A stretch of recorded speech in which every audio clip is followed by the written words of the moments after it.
Study करेंगे force on A rocket. ये एक अलग कंसेप्ट है जिसमें फोर्स की डेफिनेशन थोड़ा सा बदल कर है। तो फोर्स ऑन रॉकेट और थ्रस्ट ऑन रॉकेट।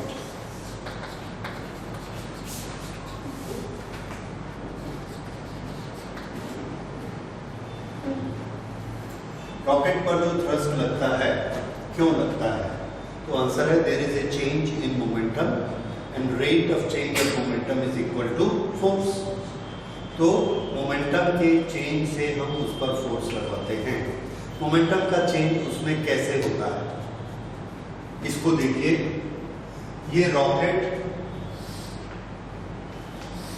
जब अपनी जगह पर खड़ा है तो इसमें हमारा जो भी पेलोड है, इसके बाद इसमें हम फ्यूल भर देते हैं। फ्यूल भर के हमारे पास अरेंजमेंट रहता है इस फ्यूल को, जले हुए फ्यूल को नीचे निकालने के लिए।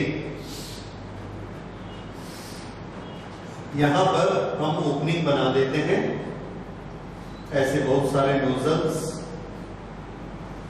और इन नोजल्स में से गैसेस, बर्न गैसेस बाहर निकल सकती हैं। यहां पर गैसेस बर्न होती है। It is only a principle, तो इसीलिए हम लोग इसमें बहुत ज्यादा टेक्निकल डिटेल्स नहीं बनाएंगे। वी कैन अंडरस्टैंड कि यहां पर वो चीज है जो हमने भेजनी है ऊपर, जैसे सैटेलाइट। इसको हम कहते हैं पेलोड, जो यहां पर लोड भेजा जाएगा। बाकी ये जो टैंक लगे हैं, दीज आर फ्यूल टैंक्स, और इसमें फ्यूल में इग्निशन करते हैं। इग्निशन करने से फ्यूल जलेगा तो उसका धुआं यहाँ बाहर आएगा। उसमें मास होगा और उसमें वेलोसिटी होगी। मास होगा और वेलोसिटी होगी, और वो यहाँ से बाहर निकलेगा। मान लीजिए इसके बाहर निकलने की वेलोसिटी है u। u वेलोसिटी से आगे है? नहीं, धुआं जो बाहर निकल रहा है उसकी वेलोसिटी u। ठीक है, रॉकेट u वेलोसिटी से आगे नहीं जा रहा, धुआं की वेलोसिटी u है। अच्छा, शुरू में जब हमने इग्निशन नहीं किया उस समय ये रॉकेट अपनी जगह पर खड़ा है, और ये जो फ्यूल है ये भी अपनी जगह पर खड़ा है। इस रॉकेट का मास मान लीजिए m है। Let mass of the rocket be m।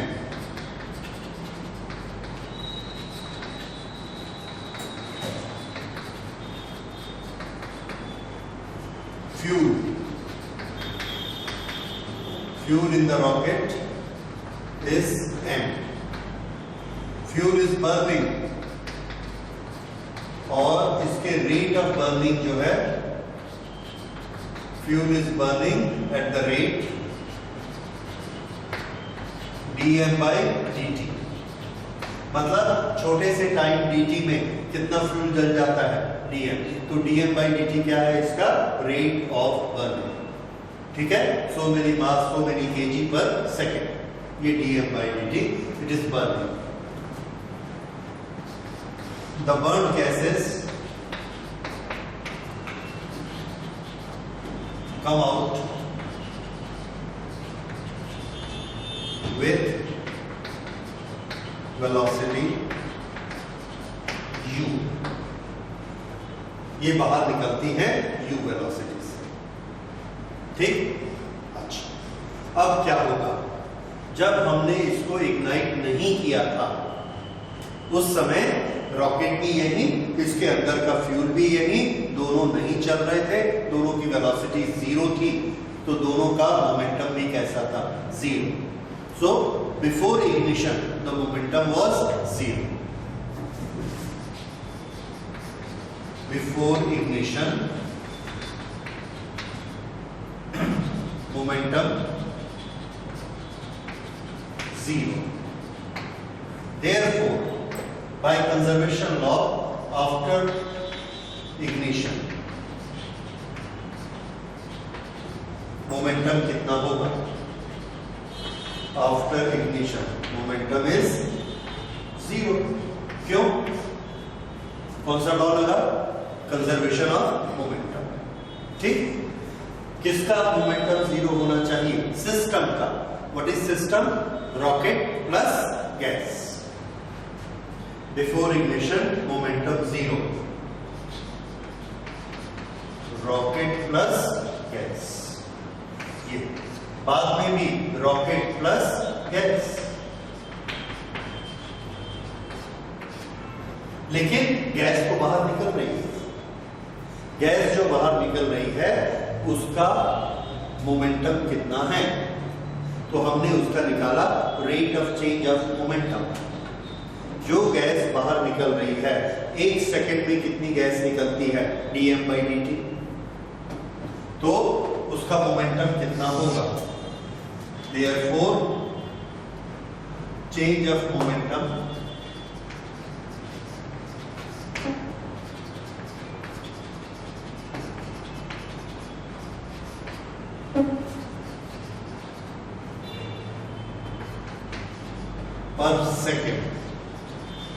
पर सेकेंड कितना?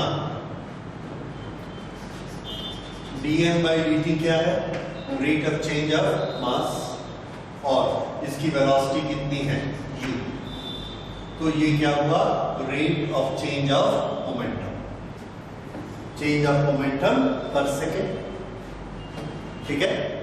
अगर ये इसका चेंज ऑफ मोमेंटम हो रहा है 1 सेकेंड में, तो रॉकेट पर चेंज ऑफ मोमेंटम कितना होगा? Therefore, rate of change of momentum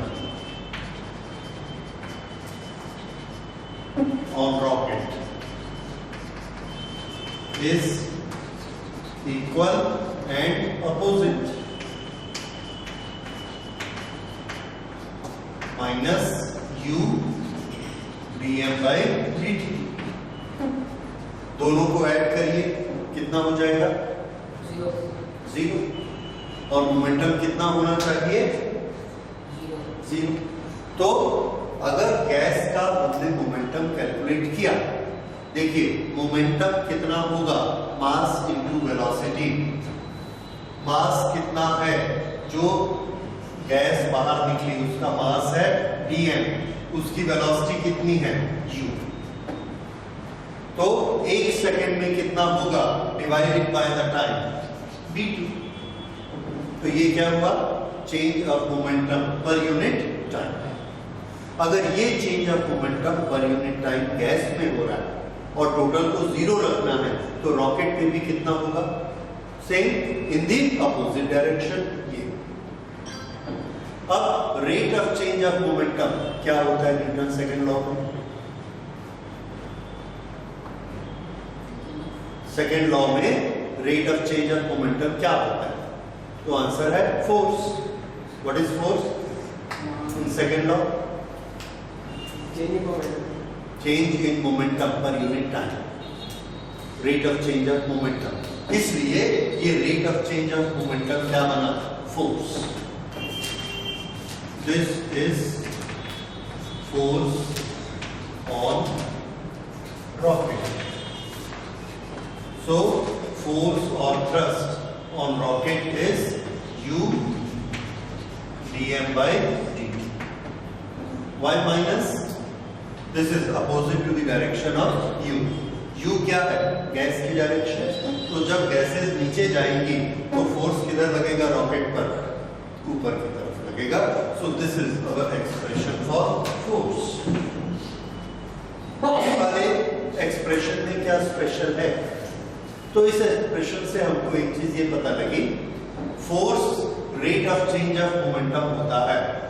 force rate of change of momentum d/dt of momentum. और मोमेंटम का फॉर्मूला क्या होता है? d/dt of mv। अब d/dt ऑफ mv, m और v दो क्वांटिटी हैं। इसमें रेट ऑफ चेंज अगर किसी एक का लेंगे तो वो क्या बन जाएगा? Rate of change of momentum. अगर एक कार सड़क पर जा रही है और उसकी वेलोसिटी चेंज होती है और उसका मास क्या चेंज होता है चलते चलते? नहीं होता। तो उसमें मास कैसा है? कांस्टेंट। तो d बाई डी टी किसका होगा? v का। वेलोसिटी चेंज होती है तो कार के लिए फोर्स कितना हो जाएगा?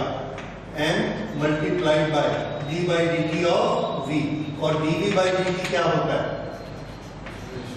एक्सीलरेशन। इसलिए कार पर लगने वाले फोर्स का फॉर्मूला क्या है? ma। तो ma फोर्स का फॉर्मूला कब लगेगा? जब वेलोसिटी चेंज हो रही है और मास चेंज नहीं हो रहा। रॉकेट हमको एक दूसरा एग्जांपल देता है। यहां पर जो इसका धुआं निकलता है इसकी वेलोसिटी में चेंज होगा कि नहीं होगा? सोचिए, मैं आपको इसका एग्जांपल देता हूं। इसके नीचे 10 नोजल लगे हुए हैं। अच्छा, इसके अंदर 10 किलो गैस 1 सेकंड में जली तो कितना धुआं निकला? 10 किलो। अगले 1 सेकंड में फिर 10 किलो जली, फिर कितना धुआं निकला? 10 किलो 1 सेकंड। उससे अगले 1 सेकंड में फिर 10 किलो। तो पहले 1 सेकंड में जिस स्पीड से निकला होगा अगले 1 सेकंड में उससे अगले 1 सेकंड में स्पीड बढ़ेगी क्या? नहीं बढ़ेगी। क्यों? 10 किलो क्यों निकालना है 1 सेकंड में? अगर हर 1 सेकंड में 10 किलो निकालना है तो स्पीड कैसी होगी? Same. Velocity is not changing. तो वेलोसिटी कांस्टेंट है। उसके बाद दूसरी चीज, इसमें हमने एक डब्बा भेजा जिसमें 1000 किलो फ्यूल है। 1 सेकंड में 10 किलो जल गया। कितना बचा? 990। अगले 1 सेकंड में 980, अगले 1 सेकंड में 970, 960। What is changing? मास। पूरे सिस्टम का मास चेंज हो रहा है। अब मास और वेलोसिटी दोनों में क्या चीज चेंज हो रही है? मास। Velocity is constant. तो अगर हम ये कहेंगे कि mv को डिफरेंशिएट करिए तो कार के केस में आप क्या करेंगे? मास इज कांस्टेंट और किसे करेंगे? dv by dt। लेकिन रॉकेट के केस में क्या करेंगे हम? रॉकेट के केस में क्या कांस्टेंट है? v वैसा ही रहेगा और d बाई dt किसका हो जाएगा? m का। ये तो ये फॉर्मूला किसका है? फोर्स। ये फॉर्मूला किसका है? फोर्स। दोनों फोर्स में क्या क्या सिचुएशन का डिफरेंस है? इसमें क्या चेंज हो रहा है?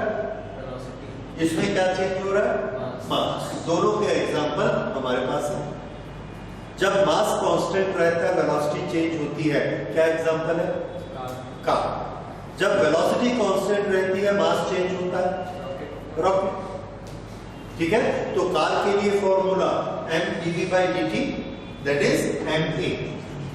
क्योंकि हमने इसके लिए एक नया शब्द बना लिया, इसके लिए नहीं बनाया नया, कम यूज में होता है तो उसको dm by dt ही रखा।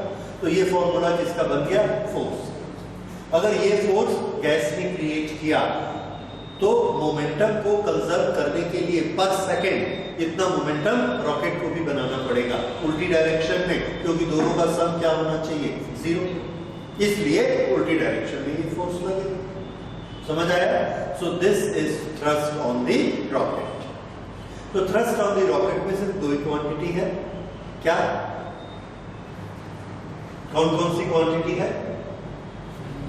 वेलोसिटी ऑफ गैस, दूसरी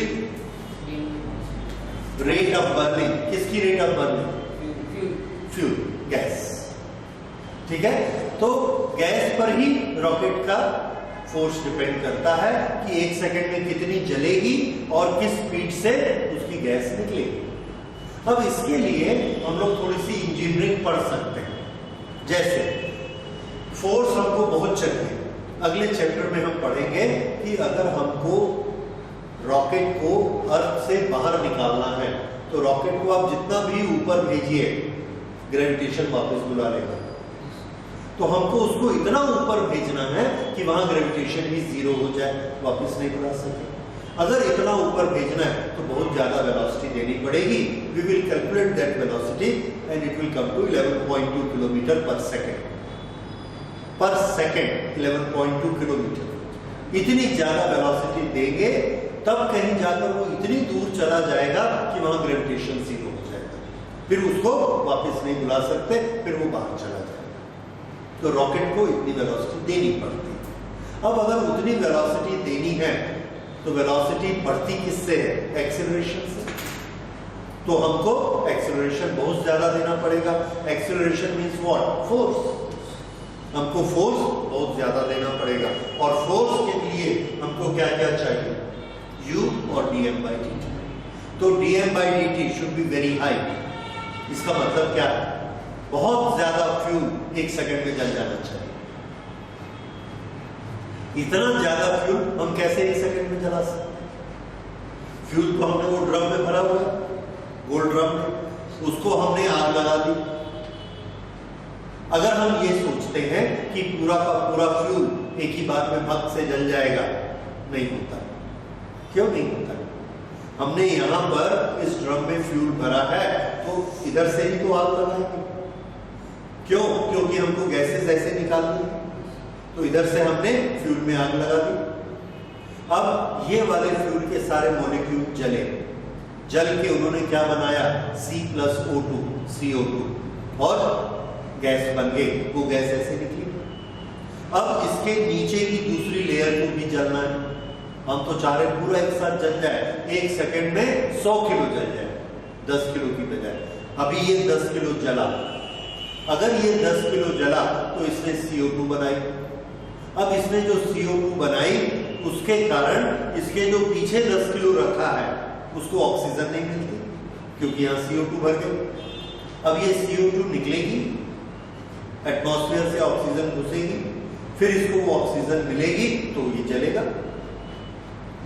ठीक है? तो टाइम लगेगा। ये निकले तब वो आए, फिर वो दूसरा जलेगा, फिर उसकी CO2 निकले, फिर तीसरा जलेगा। बहुत टाइम लगता है। टाइम लगने से क्या होगा? अगर टाइम बढ़ गया तो फोर्स कम हो गया, हमको तो तुरंत जलाना है। एक प्रॉब्लम। दूसरा प्रॉब्लम, रॉकेट जब ऊपर जाएगा तो वहां ऑक्सीजन नहीं मिलेगी। ठीक है?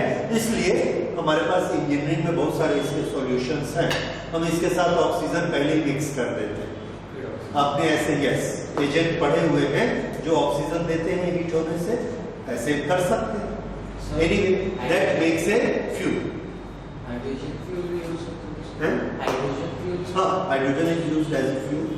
यस, क्योंकि वो सबसे एफिशिएंट फ्यूल है।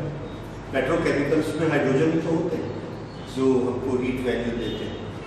ओके, तो इस तरह से हम ऐसा फ्यूल लेंगे जो एक सेकंड में ज्यादा से ज्यादा क्वांटिटी में जले।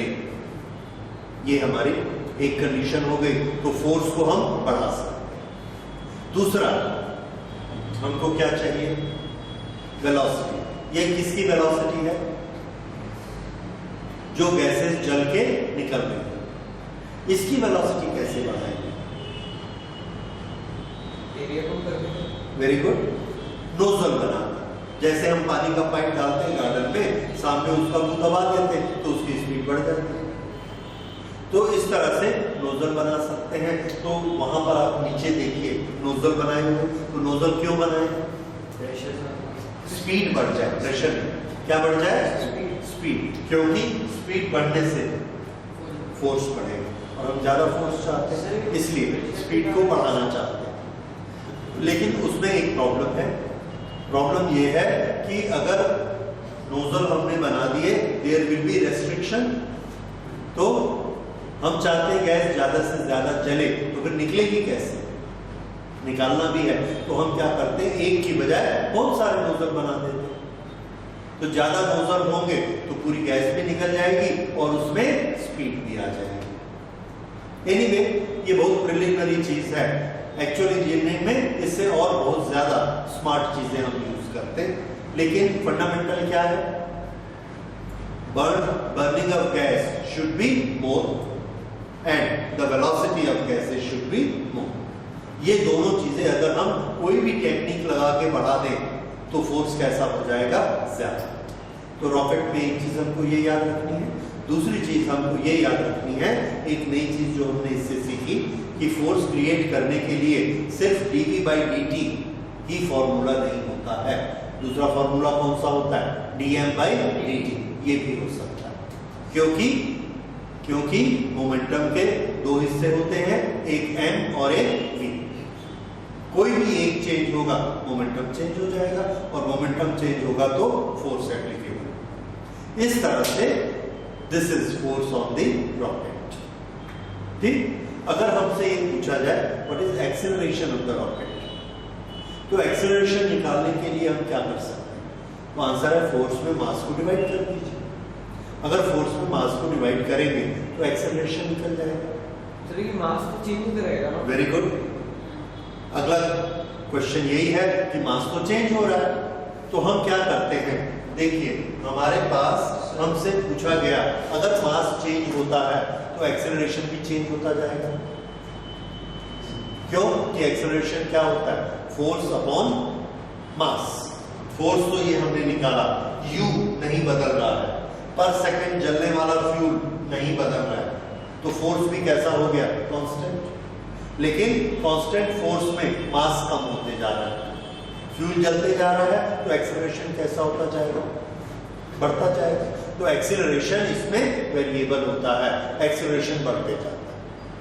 ठीक है, तो रॉकेट के केस में एक्सेलरेशन बढ़ते जाएगा। ठीक, या हम ये कर सकते हैं कि अगर एक्सेलरेशन बढ़ते जाता है और रुकने की जरूरत नहीं है, तो बाद में rate of burning of fuel कम कर देते हैं, फोर्स कम कर देते हैं, एक्सेलरेशन जितना चाहिए उतना ले लेते हैं। So that is in our control, we can always manoeuvre that. उसको हम लोग कम या ज्यादा कर सकते हैं। फिलहाल ये सिचुएशन को आप समझ रहे हैं, इस तरह से ये बनेगा। अगर हमको इसमें एक्सेलरेशन निकालना है तो एक्सेलरेशन का फॉर्मूला कितना होगा? सर तो आंसर है acceleration is equal to force upon mass. इसमें हमने फोर्स कितना लिया है? u dm/dt divided by mass. शुरू में इसका मास कितना था? m रॉकेट का और m गैस, तो दोनों मिला के ये मास था, तो शुरू में एक्सेलरेशन कितना। लेकिन अगर टाइम t बीत गया तो क्या होगा? अगर t टाइम बीत गया है तो ये वाला मास कम हो जाएगा, फ्यूल जल गया। कितना फ्यूल जल गया उसको माइनस कर देते हैं। After time t divided by m plus m, इसमें से माइनस t टाइम में कितना जला होगा? एक सेकंड में कितना जलता है? dm/dt। एक सेकंड में dm/dt, तो t सेकंड में कितना जलेगा? Into t। ठीक है, ये एक सेकंड में और ये t सेकंड में इतना जल गया। अगर इतना जल गया तो ये हमने माइनस कर दिया, तो ये हमारा क्या, इसका एक्सप्रेशन निकला एक्सेलरेशन आफ्टर टाइम, इसकी वैल्यू इंक्रीज हो जाएगी। इस तरह से हम लॉजिक लगा लगा के इनकी वैल्यूज को चेंज कर सकते हैं। ठीक है, सो this is all about rocket. तो रॉकेट के छोटे मोटे क्वेश्चन, रॉकेट से मिलते जुलते न्यूमेरिकल हमसे पूछे जाते हैं, जिसमें हमको ये बोला जाएगा कि उसका मास कम होते जाता है ऑब्जेक्ट। ठीक है, तो उस पर कितना फोर्स लग रहा है ये हमको निकालना है। ठीक, so this is all about rocket. अब हम लोग टॉपिक चेंज करेंगे and we will study what is mean by a force which we call weight and its variations. तो सबसे पहले हम पढ़ते हैं वेट होता क्या है। वेट एक फोर्स होता है। कैसा फोर्स होता है? तो आंसर है ये फोर्स को ना हम एक्सपीरियंस करते हैं। कैसे एक्सपीरियंस करते हैं? हमारे बाजू में कोई बैठा है और वो हमको यहाँ कंधे पे हाथ रख के ऐसा दबा रहा है। अगर वो आपको ऐसा दबाता है तो आपको एक दबाव लगता है, एक प्रेशर लगता है। वो जो एक्सपीरियंस है, वो जो सेंसेशन है, वो जो फीलिंग है, दैट फीलिंग इज वेट। ये वाली फीलिंग जब हमारे पैर पर ऐसे लगती है ये, तो हमको जो सेंसेशन होता है उस सेंसेशन को हम कहते हैं वेट। ये दबाता कौन है? ये दबाने का काम कौन करता है? तो जैसे हम ग्राउंड पर खड़े हैं, ये ग्राउंड पर हम खड़े हैं, तो अर्थ हमको नीचे की तरफ खींचती है। अर्थ ने एक फोर्स लगाया mg, हम mg फोर्स से g एक्सेलरेशन से नीचे जा सकते हैं, पर ये बीच में ग्राउंड आ गया, ये सरफेस आ गई और इस सरफेस ने हमको रोक लिया। अब हम नीचे नहीं जा रहे। अगर हम नीचे नहीं जा रहे हैं तो बताइए अर्थ का फोर्स लग रहा है कि नहीं लग रहा? लग रहा। अर्थ का फोर्स अभी भी लग रहा है। दूसरा नियम, अगर हमारी बॉडी पे फोर्स लगता है तो एक्सेलरेशन जरूर होना चाहिए, पर एक्सेलरेशन हो नहीं रहा। क्या एक्सप्लेनेशन है इसका?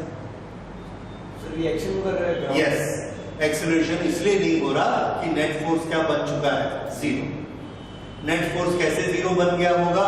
जरूर किसी न किसी ने इक्वल एंड अपोजिट फोर्स लगाया। हमारे कांटेक्ट में कौन आया? सरफेस। तो सरफेस ने एक रिएक्शन किया और हमारी बॉडी पर फोर्स लगाया। क्यों लगा दिया उसने? क्योंकि एक्शन हमने शुरू किया, हमने जाके उसको दबाया, हमने ग्राउंड को नीचे दबाया, तो ग्राउंड हमारी बॉडी को ऊपर दबाती है। तो हम तो सिर्फ अपनी बॉडी के फोर्सेस देखेंगे, ग्राउंड को हमने नीचे दबाया, अपनी गलती कोई नहीं बताता, सब दूसरे की गलती पकड़ते हैं। तो हम क्या बोलेंगे? ग्राउंड हमको दबा रहा है। तो ग्राउंड हमारी बॉडी को दबा रहा है। तो फिजिक्स में जब हम फोर्सेस की कैलकुलेशन करते हैं तो हमारा नियम है, अगर आपने एक फ्री बॉडी डायग्राम बनाना है तो उसी बॉडी पर लगने वाले फोर्सेस लेने। इसलिए यहाँ इस सरफेस पर, अर्थ पर जो फोर्स लगा रहे हैं वो हम लोग अभी काउंट नहीं कर रहे, क्योंकि हम किसकी बात कर रहे हैं? इस बॉडी की। तो इस बॉडी पर जितने फोर्स लग रहे हैं उनकी बात करेंगे। ये वाला फोर्स कौन लगा रहा है? अर्थ, इस बॉडी पर नीचे। ये वाला फोर्स रिएक्शन का कौन लगा रहा है? ये सरफेस, इस पर। तो आप बोलेंगे एक्शन शो करो। एक्शन किस पर हो रहा है? बॉडी नहीं, फिर से सोचो, एक्शन किस पर फोर्स लगा रहा है? ग्राउंड पे। हम किसको दबा रहे हैं? ग्राउंड को। तो वो एक्शन का फोर्स किस पर है? ग्राउंड पे। और अभी हम किसके फोर्सेस कैलकुलेट कर रहे हैं? बॉडी के। तो वो वाला इसका पार्ट होगा कि नहीं होगा? आंसर है नहीं होगा, क्योंकि वो फोर्स किस पर है? ग्राउंड। और हम किसके फोर्सेस ले रहे हैं? बॉडी के। समझ आया? तो एक्शन रिएक्शन पेयर में दोनों फोर्सेस अलग अलग बॉडी पर लगते हैं, लेकिन जब एक बॉडी का मोशन हमने कैलकुलेट करना है तो सिर्फ उसी एक बॉडी पर लगने वाले फोर्सेस को ऐड करेंगे। इसलिए इसमें सिर्फ रिएक्शन आएगा, एक्शन नहीं आएगा। बात समझ में आई? ठीक है, क्योंकि एक्शन किस पर है? ग्राउंड पे। और हम किसके मोशन को डिस्कस करना चाहते हैं? बॉडी के। क्या बॉडी पर वो है?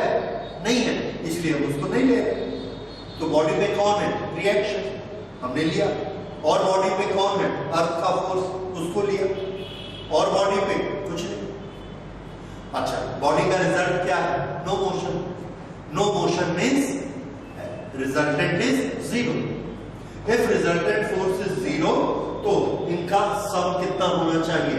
जीरो। तो ऊपर और नीचे है r minus mg is equal to zero. तो r is equal to mg। ये तो क्वांटिटी की बात हो गई। अब देखिए, इस सरफेस ने हमारे ये जो कांटेक्ट वाले पॉइंट हैं, ये सब कांटेक्ट वाले पॉइंट पर ऊपर की तरफ एक फोर्स लगाया r। ये जब फोर्स हमको ऐसे लगता है और ऐसे हमको दबाता है तो हमको एक सेंसेशन होता है, एक फीलिंग होती है। उस फीलिंग का नाम हमने क्या दिया है? वेट। वेट, ठीक है। तो ये जो रिएक्शन है ये वेट है। ये हमको अलग से एक्सपीरियंस क्यों नहीं होता? कि हमको कोई दबा रहा है, इसलिए नहीं होता क्योंकि जब से हम पैदा हुए हैं तब से ये काम हो, तब से हम अर्थ पर खड़े हैं, बैठे हैं, लेटे हैं, कुछ भी करते हैं, लेकिन हमारा एक्शन हमेशा चालू रहता है, तो रिएक्शन भी हमेशा चालू रहता है। अब जब से पैदा हुए तब से आज तक हम उस स्थिति से निकले ही नहीं हैं, तो हमको पता ही नहीं है कि नहीं वेट वाली फीलिंग कैसे होती है।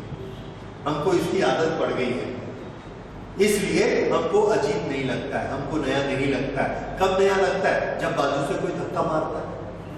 बाजू से धक्का मारता है तो हम क्या बोलते हैं? धक्का मत मारो। लेकिन अब हमको हमेशा धक्का लगा रही है, कितने फोर्स से? रिएक्शन। लेकिन उसकी हमको आदत पड़ गई। यही जो सेंसेशन है, this is called weight. And what is this actually? This is a force applied by surface in contact to our body, to any body. तो नोट करिए, weight. Weight is the force,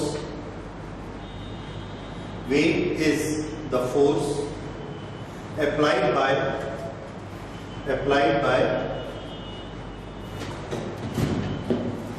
surface in contact, applied by surface in contact with the body, applied by surface in contact with the body। ठीक है, full stop के बाद लगाइए, wait is experienced, मतलब wait को हम अनुभव करते हैं अपनी बॉडी में। Wait is experienced. ओके, तो ये वेट होता है। For an object which is not in motion, the weight is equal to R and R is equal to mg। फिर से लिखे, weight is equal to reaction, weight is equal to reaction, reaction by surface on the body।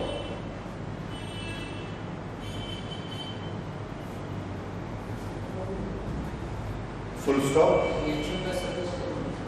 reaction of surface on the body, R। okay, if the body has no acceleration, if the body has no acceleration in vertical direction, then r minus mg is equal to 0 and r is equal to mg।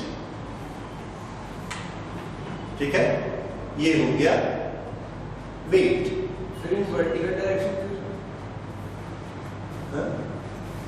so if the body has no acceleration in the vertical direction, then net force is 0, therefore r minus mg is equal to 0 and r is equal to mg।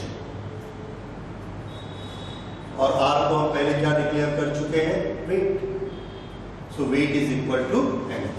इसलिए हम wait का formula क्या मानते हैं? mg।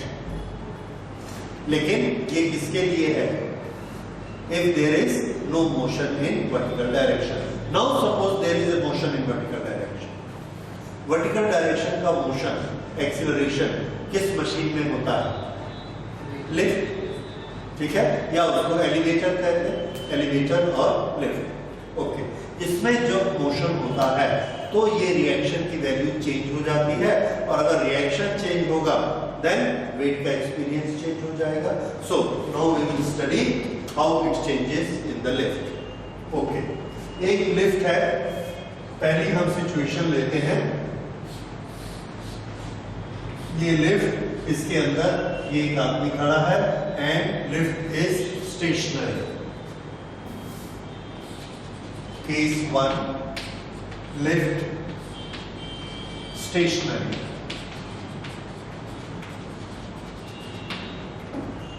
Stationery means इसका acceleration कितना है? 0। Okay, ये चीज अभी अभी हमने की, इसको आप नीचे खींच रही है किस फोर्स से? mg। और ये floor of the lift surface, ये इसको ऊपर की तरफ दबा रही है रिएक्शन से। एक्शन को नहीं लेना क्योंकि एक्शन फ्लोर का पार्ट है। इस बॉडी के पार्ट में क्या क्या है? mg by r and reaction.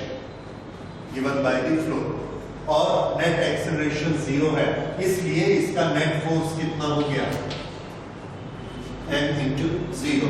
Net force को प्लस माइनस करके निकालिए। एक्चुअल फोर्सेस कौन से लग रहे हैं, r ऊपर और mg नीचे।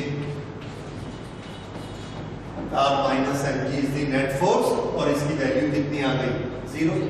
सो ये this become 0 and we get here r is equal to mg, और r ही क्या होता है, वेट। तो इसके अंदर जो बॉडी है उसके वेट का क्या फॉर्मूला होगा, mg। ठीक है, अब सेकंड केस लेते हैं।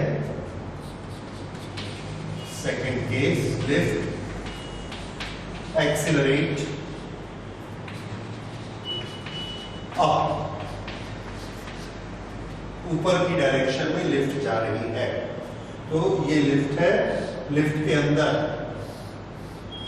ये पर्सन इसके कांटेक्ट में है, और ये पूरा सिस्टम एक a एक्सीलरेशन से ऊपर जा रहा है।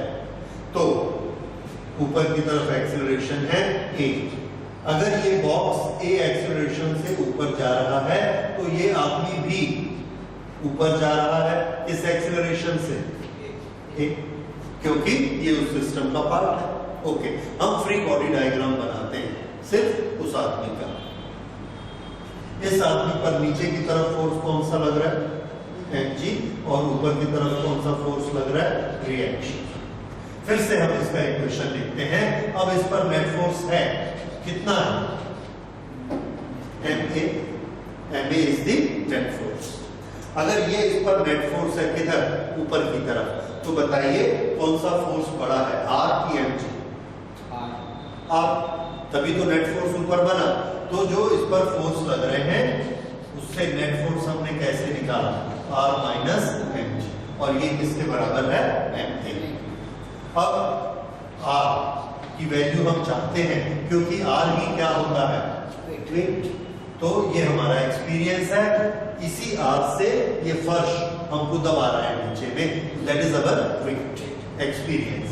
सो r इज इक्वल टू, ये इधर चला गया, mg minus plus m, this is mg plus, so this is r, that is weight. So when the lift is accelerating up, then weight of the person increase. weight क्या हो गया, increase। तो अचानक आदमी को अपना वेट बढ़ा हुआ लगता है। ठीक है, अब तीसरा केस लेते हैं, when lift is accelerating down, जब नीचे आ रही है। थर्ड,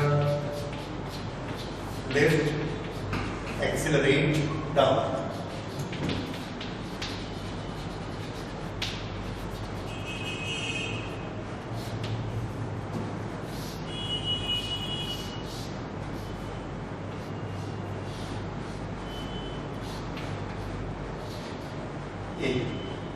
ओके, जब ये नीचे आ रही है फिर से वही चीज है, इसका एक्सीलरेशन नेट नीचे है, इस पर नीचे की तरफ फोर्स mg और ऊपर की तरफ लगने वाला फोर्स रिएक्शन।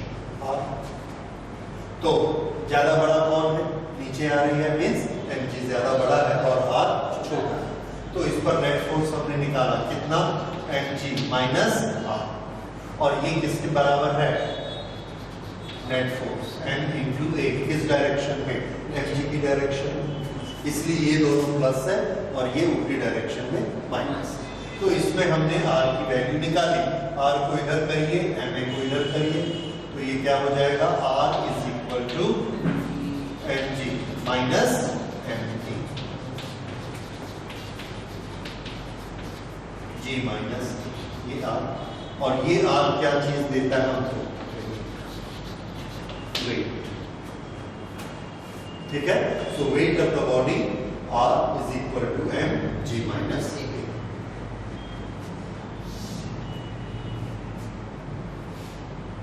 ये किस केस में है, when it is accelerating down, when this body is accelerating down with acceleration A, उस समय उसको अपना वेट कैसा लगेगा? लेस, और वेट इज डिक्रीज्ड।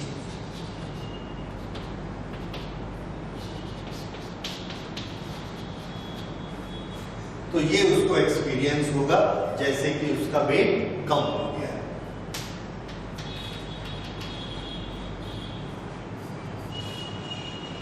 इस तरह से एक बॉडी का वेट कम हो सकता है या एक बॉडी का वेट ज्यादा हो सकता है। ठीक है? अच्छा, अब ये अगर चीज आप समझते हैं तो इससे रिलेटेड किसी भी तरह के कंसेप्चुअल क्वेश्चन, न्यूमेरिकल क्वेश्चंस दोनों आपसे बन सकते हैं। जैसे हम किसी चीज को उठाते हैं तो उठाने के लिए हम फोर्स यूज करते हैं। कौन सा फोर्स? आंसर है मस्कुलर फोर्स। मस्कुलर फोर्स से हम ऐसा उठाते हैं और हमारे मस्कुलर फोर्स की एक लिमिट होती है। मान लो मैं अपने हाथ से ऐसे 10 किलो वेट उठा सकता हूं, उससे ज्यादा नहीं उठा सकता। अब अगर मैं लिफ्ट में जाऊंगा, खड़ी हुई लिफ्ट है, तो मैं कितना वेट उठा सकता हूं? 10 किलो। अब बताइए, अगर लिफ्ट ऊपर जाती है तो ये 10 किलो क्या बन जाएगा? 11 कि 9? 11 नहीं उठा पाऊंगा, गिर जाएगा। ठीक है? और लिफ्ट नीचे आती है तो मैं कितना उठा सकता हूं?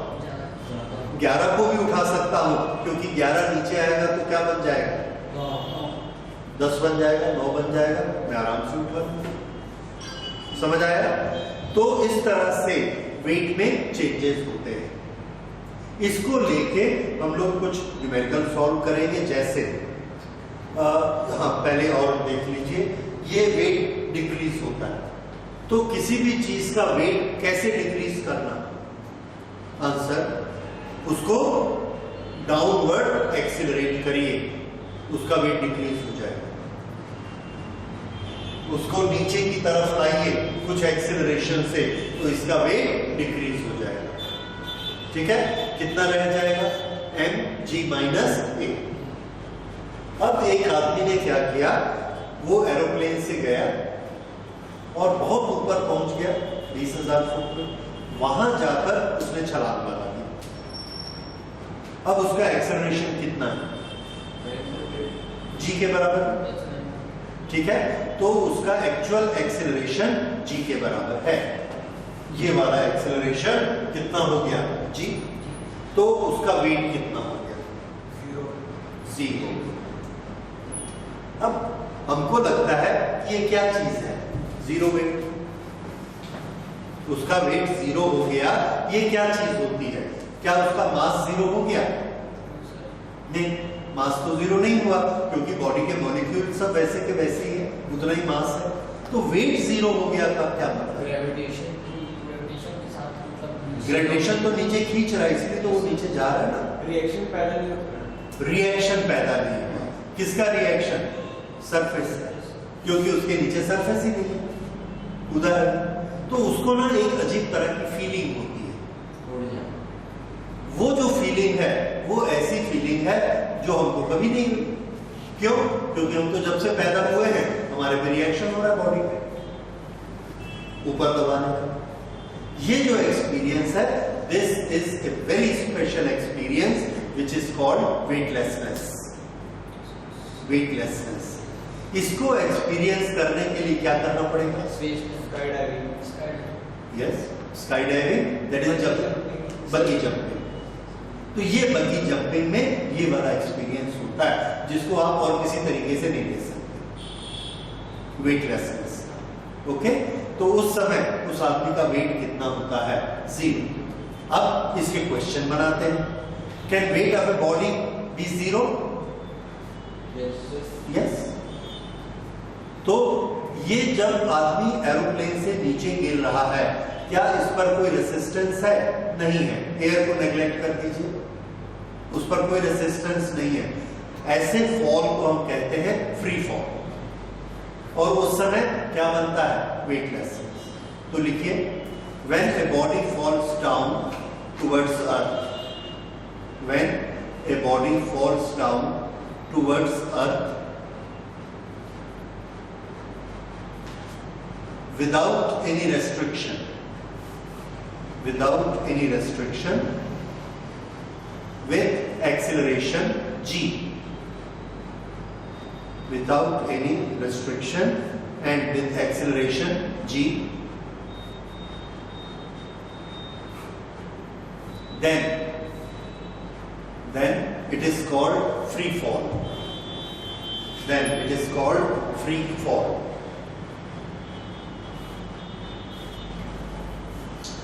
At that time he experienced a condition. At that time he experienced a condition called weightlessness. Called weightlessness.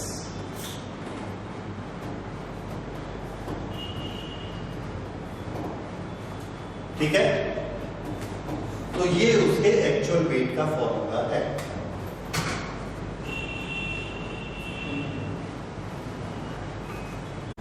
ये जो वेटलेस की कंडीशन है, क्या ये सिर्फ एरोप्लेन से कूदने पर हमको मिलती है?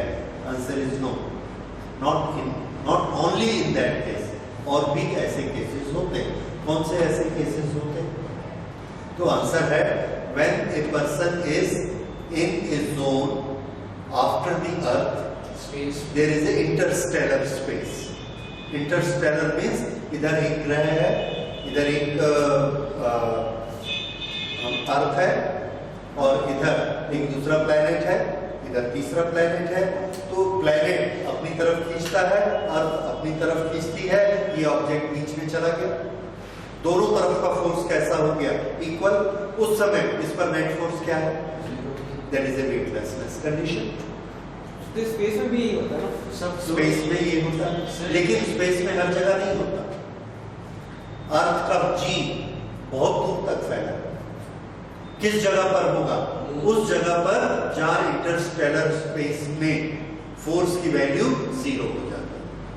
जैसे हम मून की तरफ गए तो मून के नजदीक पहुंचेंगे तो मून की ग्रेविटी काम करेगी, और इधर कौन कर रहा है? अर्थ की ग्रेविटी। तो मून के नजदीक पहुंचेंगे, एक ऐसी जगह आएगी जहां दोनों की ग्रेविटी इक्वल है। उस जगह पर जो स्पेस है वहां पर हमारा वेट क्या है? 0। न ये खींचता है न वो खींचता है। तो वो जो आप पिक्चर्स देखते हो वो उस जगह के पिक्चर्स है, इमेजिनरी है सर, पर वो उस जगह के पिक्चर्स है। दूसरा, जब एक आदमी सैटेलाइट में घूमता है, अर्थ के चारों तरफ चक्कर लगाता है, उस समय भी उसकी वेटलेसनेस की कंडीशन होती है। ये वेटलेसनेस की कंडीशन कैसे हो जाती है? क्योंकि जो ग्रेविटी का फोर्स है वो उस पूरी बॉडी को मोड़ने के काम में आता है सेंट्रीपिटल फोर्स के फॉर्म में।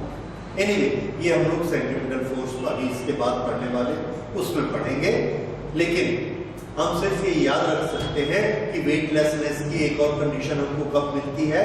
When a body is moving in a satellite around a planet, around sun, around anything, then we have a condition of weightlessness. Okay, तो ये हो गया वेट और वेटलेसनेस। अब एक चीज बताइए, अगर एक लिफ्ट यूनिफॉर्म वेलोसिटी से ऊपर जाए और नीचे आए तो वेट में डिफरेंस आएगा कि नहीं आएगा? तो आंसर है नहीं आएगा। क्यों? क्योंकि इस हर केस में, दोनों केस में हमने देखा है या तो बॉडी एक्सेलरेटिंग अप है या एक्सेलरेटिंग डाउन। यूनिफॉर्म वेलोसिटी में एक्सेलरेशन की वैल्यू क्या होती है? 0, जो कि वो पहला केस है। तो ऐसे केस में there will be no change in the weight. तो नॉर्मली लिफ्ट थोड़ा सा एक्सेलरेट करती है, उसके बाद यूनिफॉर्म वेलोसिटी से जाती है। तो जितनी देर वो एक्सेलरेट करती है उतनी देर हमको थोड़ा अजीब लगता है कि हमारा वेट बढ़ गया। उसके बाद फिर नॉर्मल है। वैसे ही नीचे उतरते समय शुरू में एक्सेलरेट करती है, फिर यूनिफॉर्म स्पीड से चलती है। तो जब जब एक्सेलरेशन होगा सिर्फ तभी हमको वेट में डिफरेंस मालूम पड़ेगा। यूनिफॉर्म वेलोसिटी से नीचे जाए, ऊपर जाए, खड़ी रहे, कोई अंतर नहीं है वेट। ये बात समझ में आए? So an accelerating frame gives the difference of weight. तो नोट कर लीजिए, therefore change of weight is applicable, change of weight is applicable only in accelerating frames.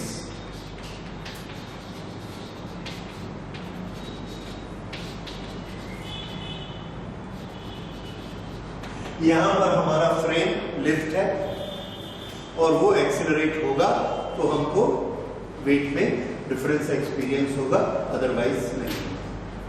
ठीक है, तो ये हमारा, देखिए यहां पर हमने देखा है कि अगर कोई बॉडी नीचे एक्सेलरेट हो रही है तो उसके वेट का क्या होता है?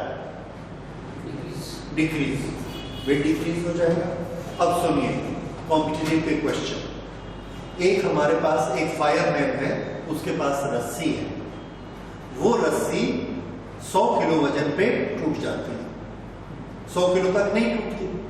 अब वो आदमी का वेट है 70 केजी, मान लो 60 केजी।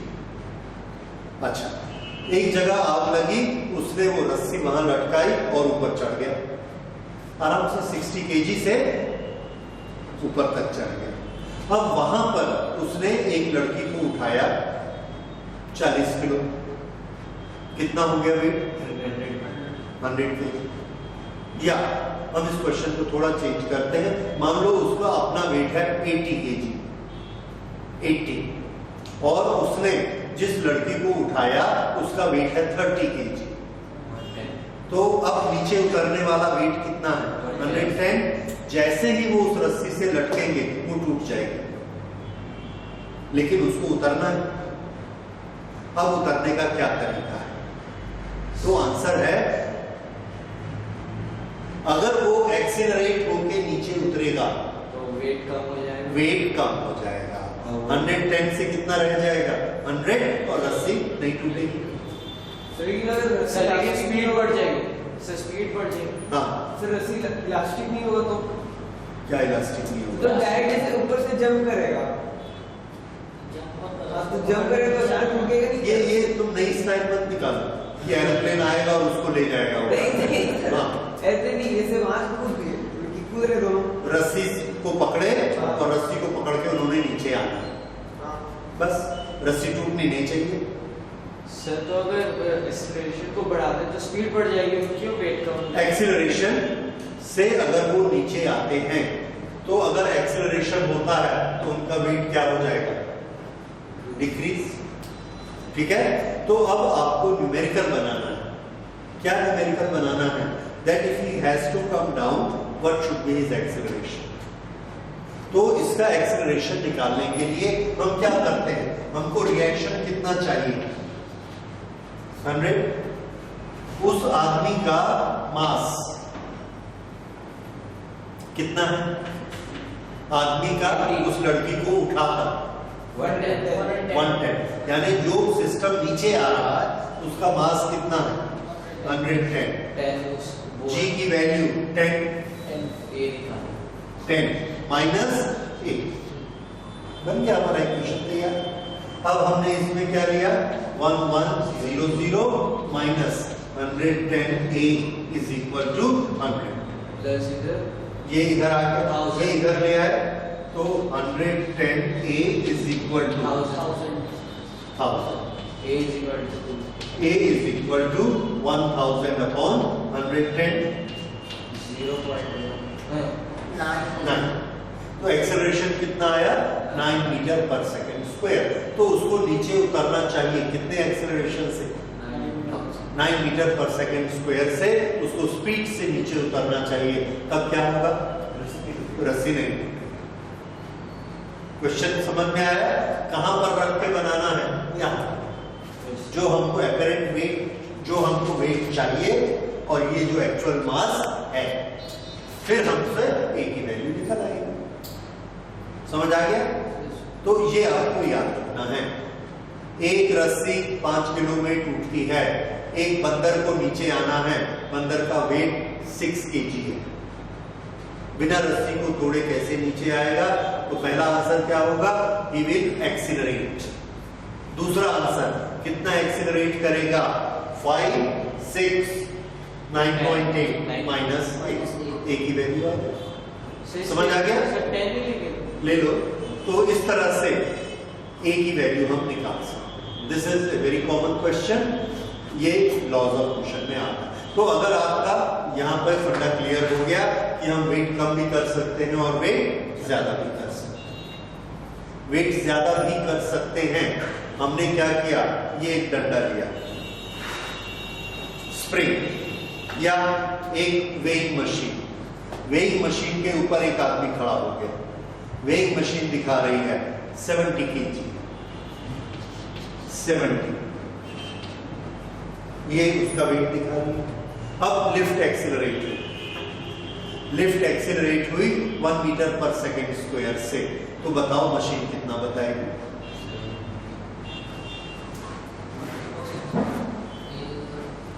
हाँ, निकाल सकते हैं। कैसे? R इज इक्वल टू, अब माइनस वाले की जगह कौन सा लेंगे? प्लस वाला, m g plus a। R is equal to m कितना लेना? 70 और ये 9.8 प्लस 1, दिस इज 10.8। 10.8 से करो, अगर अप्रोक्सीमेटली 10 लेते हैं तो दिस इज 11 होने से ये कितना हो गया? 770 न्यूटन। हाँ, एक बड़ी इंपॉर्टेंट चीज, what is the unit of weight? Yes, unit of weight is newton की जगह हम उसको केजी वेट भी बोल सकते हैं। ये एक चीज याद रखिए, अगर हम इसको केजी वेट बोलेंगे तो 77 केजी वेट, न्यूटन बोलेंगे तो 770 न्यूटन। तो ये कितना केजी वेट हो गया? 77 केजी। एक्सेलरेशन से डिवाइड कर दिया जी से, तो अब उसका वेट कितना हो गया? 77। तो जो मशीन 70 दिखा रही थी, अब कितना दिखाएगी? ये मशीन 77 दिखाएगी, क्योंकि उसका वेट बढ़ गया और उसने इस मशीन को ज्यादा दबा दिया, या मशीन ने उसको ऐसे दबा दिया। और ये हमको समझ भी आता है कि एक आदमी ऐसे खड़ा है तो ये इतना दिख रहा है आपको। अगर लिफ्ट ऊपर जाएगी तो ये फ्लोर पहले क्या करेगा? ऐसा दबाएगा, जैसे ही दबाएगा, स्प्रिंग दबा, दबने के कारण उसकी रीडिंग बढ़ जाएगी। ठीक, तो इन दोनों को कहां यूज करना है, ये दोनों के न्यूमेरिकल भी समझ में आ गए। इस तरह से इसको न्यूमेरिकल्स में यूज करना। ठीक है।